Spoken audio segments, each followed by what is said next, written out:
Nos encontramos en el Teatro Coliseo a pocas horas de la presentación de The Driver era en Chile. El dúo estadounidense liderado por los hermanos Lynch se encuentra aquí y vamos a poder conversar con ellos. Hello guys, how are you feeling today? Welcome to Santiago. We just did soundcheck, and as you can probably hear from the bleed through, our front of house guy is listening to our last show, and he's like dialing in the sound system. So I'm anticipating it sounding really good tonight. Soundcheck went great, so it feels like it's going to be a good one. Yeah, I mean, honestly, if the sometimes when you go to another country, you're on new boards and stuff, so your in ears can be a little wonky. But the in ears felt really good, so I feel like that also will help the show a lot. So I'm excited. This is the second time that you've been here in South America. Last year you were here in Lollapalooza. How do you feel with the Chilean crowd? I mean, just great. We anticipate Latin America in general is just so good to us. They always come up pulling up with the best energy, and we're a little spoiled by them, but we definitely anticipate a high energy show for sure. Well, let's talk about your new album, Obsession. How does it represent where are you now as an artist? Um, it's definitely very like us to be so eclectic on an album. Like we have, a lot of people are always surprised about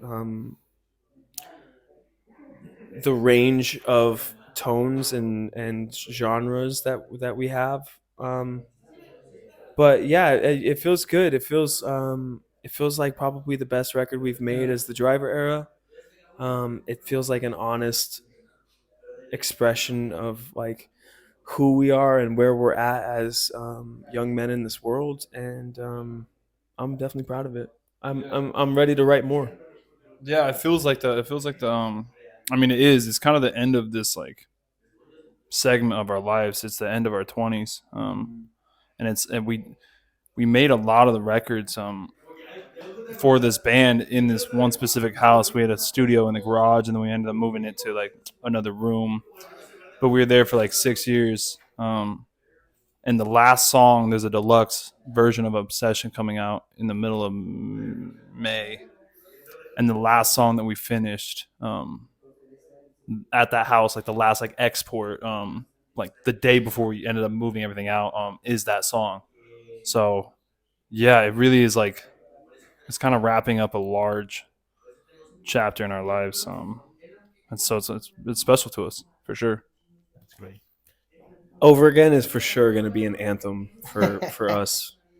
Well, I suppose that that's the song that you're going to more excitement to play tonight at live, or not? We're actually not playing it tonight because we want to give the fans the songs that they want to hear Okay. tonight. We're definitely playing a lot of Obsession, but we also we want to play songs that people are excited for.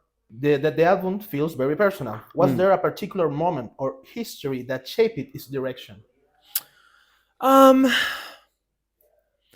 Not necessarily. I mean, every song you could say had its own moment to be inspired from. Um,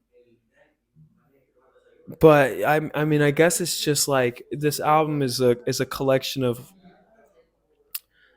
these times where we had these like amazing moments and memories of being out and about and young and falling in and out of love and trying to figure this whole thing out.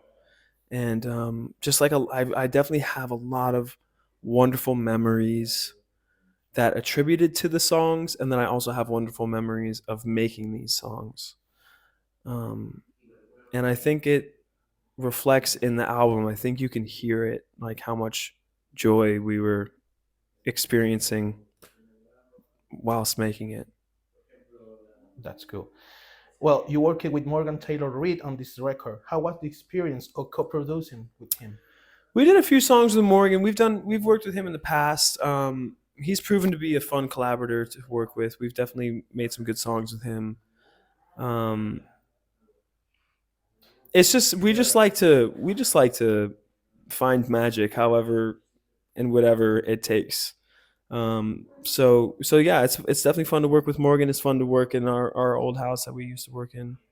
Um, yeah, Morgan's great. Do you want to say something? Yeah, more on this album, yeah, we worked some with Morgan, we worked some with Ellington and Garrison, who also play in the band.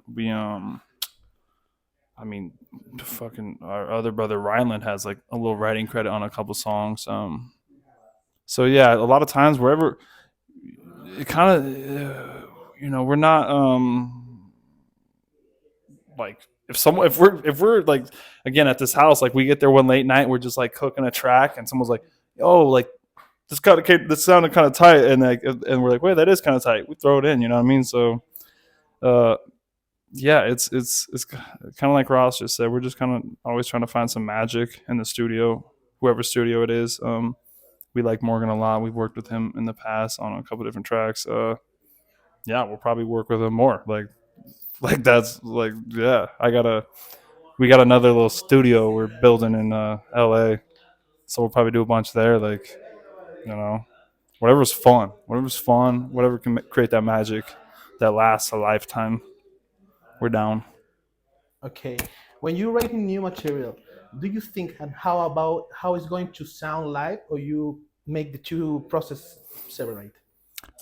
They're pretty much separate processes. Although we do have a pretty significant history touring Mhm. and fan base from our touring, um, we're also producers. Like we really enjoy being in the studio and really enjoy like crafting songs. And they're kind of two different mediums in a way. Um, Sometimes, and I think even maybe for like in the future, you think like, oh, like sometimes after the fact, you'll be like, oh, this will be so fun to play live. But it's not an immediate consideration. Like we're mostly focused on trying to make a good song first. That's great. Well, touring can be very intense. How do you stay mentally and physical healthy while you're on the road? Dude, you got to figure out how to get good sleep. That's like the most important thing. And it's difficult because if you're on a bus, like the bus is like rattling, it's hard to get sleep.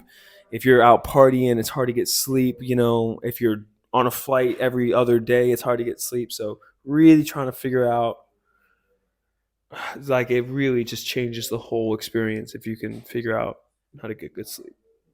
That's great. Well, if you could collaborate with any Latin American artist in the future, would you like to be? With sorry, who would like to be? Shakira. Yeah, Shakira for sure. That actually that would probably work. Could be tight. That would work actually. I could see that working. And then like one of us dates her or something. Well, I'm taken, but I mean, Um, I could see you with her. my heart is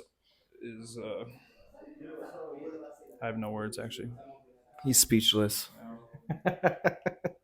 Well, and looking ahead, what's one dream or goal that you'd still have as the driver era?